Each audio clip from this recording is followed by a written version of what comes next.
Sa ngalan ng Ama at ng Anak at ng Espiritu Santo. Panginoon, isugo mo ang iyong espiritu at pagpanibaguhin mo ang muka ng aming mundo. Ang mabuting balita sa araw na ito ay mula kay San Mateo, Kapitulo 22, versikulo 1 hanggang 14. Sa ebanghelyong ito ay nagsalita si Jesus patungkol sa isang talinghaga at ang talinghagang ito ay patungkol sa kasalan.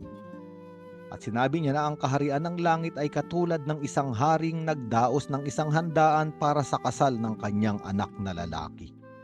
At maunawaan natin ang hari, ang ama na naghanda ng kasalan ay ang ating Diyos, Ama sa kalangitan. At ang lalaking ikakasal ay maunawaan natin na ang Panginoong Hesukristo. Sa lumang tipan pa lamang, nang gumawa ng tipan ang Diyos sa bayang Israel, ito ay tinawag ng mga propetang isang kasalan. Kaya nga ang tipan at pag-iisa ng bayang Israel at ng Diyos ay pagdiriwang ng isang kasal. Sa aklat ni Propeta Oseas, sa lumang tipan, makikita roon na nagtaksil ang bayang Israel sa tipan. At ito ay itinuring at tinawag na pangangalunya, sapagkat mayroong ibang minahal ang bayang Israel. At ito ay ang mga Diyos-Diyosan, ang mga Baal. Ngunit ganun pa man, ang Diyos na ang pag-ibig ay walang kondisyon, ang pagmamahal na hindi namamatay ay hindi sumuko. Kaya't muli niyang kinuha ang bayang Israel bilang kanyang kabiyak, pinatawad at minahal. Kaya nga maunawaan natin sa mga ebanghelyo, napakaraming talinghaga patungkol sa kasalan. At ang kaharian ng langit ay patungkol sa kasal, tanda ng pag-ibig ng Diyos sa sangkatauhan. Sa Ebanghelyo ni San Juan, mababasa natin sa 3 kabanata na binigyang diin ni Juan Bautista na ang Panginoong Hesukristo ang lalaking ikakasal. At ang kanyang papakasalan ay ang bagong Israel, ang simbahan. At ito ay mababasa rin natin sa aklat ng pahayag kung saan ang lahat ay inaanyayahang dumalo at makipagdiwang sa kasalan sa kordero. Kaya nga ang ebanghelyong ito ay patungkol sa pag-anyaya. Ngunit ang mga taong inanyayahan ay hindi pinansin ng mga lingkod. Kaya nagsugo muli ang hari at kanyang sinabi na nakahanda na ang mga pagkain, napatay na ang aking mga baka at mga pinatabang guya at handa na ang lahat, halina kayo. Ngunit hindi ito binigyang pansin ng mga inanyayahan. Sa halip, pumunta sila sa kani-kanilang lakad. May nagpunta sa kanyang bukid at mayroon namang nag-asikaso ng kanyang negosyo. Ang masama pa, yung iba ay sinunggaban. Ang mga lingkod hinamak at pinatay.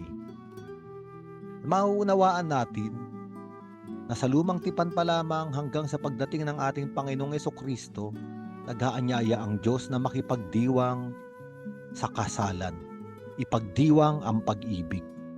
Ngunit ang naging suliranin ng mga inaanyayahan ay ayaw nila ng pag-ibig na alay ng Diyos, sapagkat may iba silang iniibig.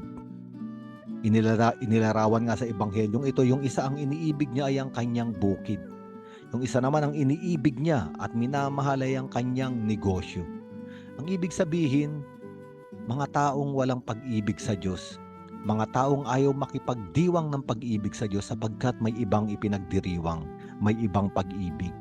At ang masama pa, kailangang patayin ang mga sinusugo ng Diyos na nag-aanyaya. Namatay ang mga propeta, namatay si Juan Bautista at kahit ang ating Panginoong Hesukristo na pagpapahayag at mukha ng pag-ibig ng Diyos ay ipinako sa krus. Kaya sinabi rito, nagalit ang hari at ipinalipol niya ang mga inaanyayahan. At sinabi niya sa mga lingkod na pumunta sila sa mga lansangan. Sa ibang pagsasalin ng ebanghelyo, napakaganda ng salitang ito, sapagkat ang mga lansangang ito ay ang mga krus na landas o sanga-sangang daan. Sa English ay crossroads. Ibig sabihin, isang lugar kung ang saan ang mga tao ay naglalakbay ngunit hindi alam kung saan pupunta. Maaari nating sabihing mga taong walang direksyon o mga taong walang pupuntahan. At doon pumunta ang inutusan ng hari at inanyayahan ang mga taong ito, mga taong ligaw, mga taong walang kahulugan, at sila ang nakapasok sa pagdiriwang.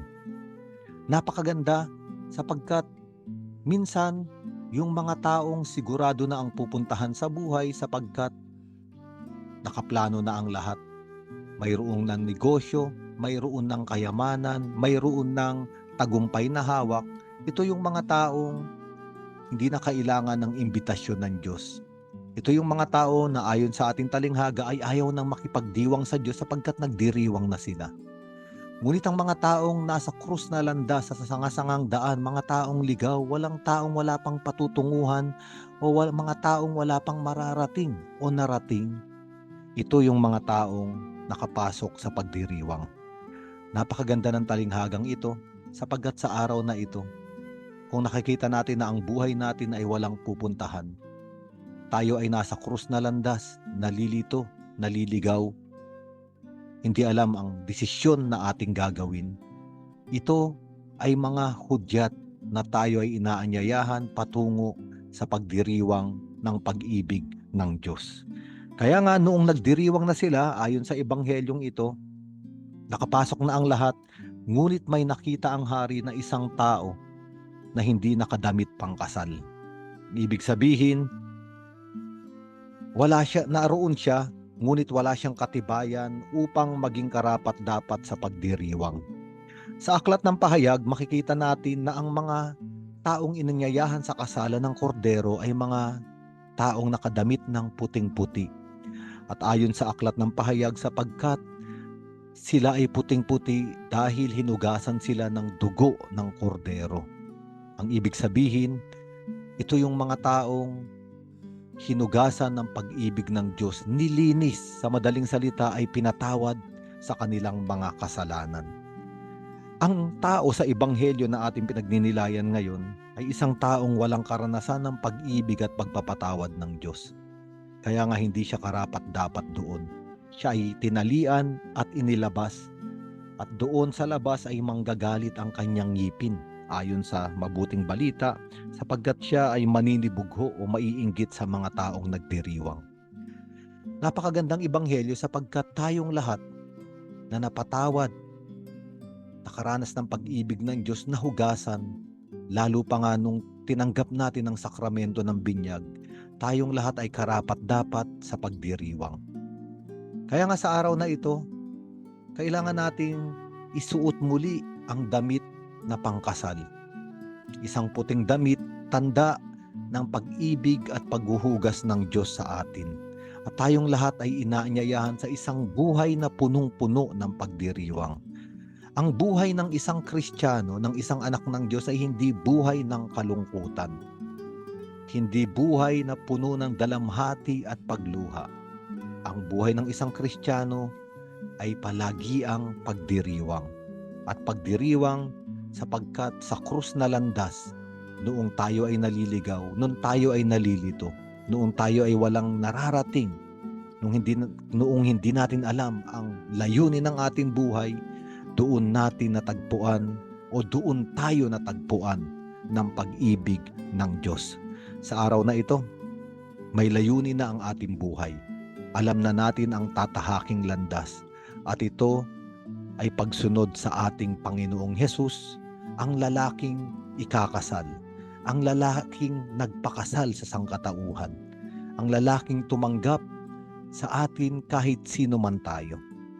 Dahil sa kanyang pag-ibig, tayo ay kanyang niyakap, tayo ay kanyang nilinis, tayo ay kanyang pinaputi. Ang kanyang dugo ay tanda ng walang hanggang pag-ibig niya sa atin. Sa ngalan ng Ama at ng Anak at ng Espiritu Santo.